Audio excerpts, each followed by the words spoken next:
எடுத்துக்காட்டு 3.10 3x + 5y into 3x - 5y இன் மதிப்பு a + b into a - b என்ற முற்றுரிமையை பயன்படுத்தி காண்க. ஓகேம்மா, thank you. a + b into a - b ஃபார்முலானாப்பா அவ்வளோதான். ரெண்டுமே ஒன்றா தான் இருக்குது. ஏவை ஏவையும் பெருக்கிங்க a², b பெருக்குனா ப்ளஸ் மைனஸ் பெருக்குனா அதான் ஞாபகம் வச்சு சொன்னேன். இப்போ ஏவுக்கு பதிலாக ரெண்டு நான் ஒரே நம்பரா இருக்கான்னு பாருங்க. ஏவுக்கு பதிலாக யார் இருக்காங்க? பிக்கு பதிலாக யார் இருக்காங்க?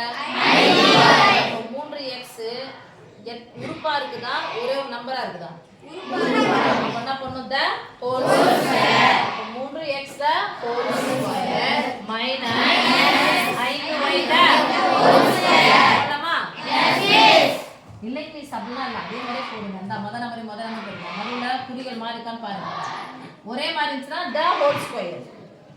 இந்த மைனஸ் இங்கே மைனஸ் தான் 3x - 5 தான் ஹோல் ஸ்கொயர். பிளஸ் இங்கே பிளஸ் தான் 3x + 5y தான் ஹோல் ஸ்கொயர். ரெண்டு முறை போட்டு பெருக்கணும்.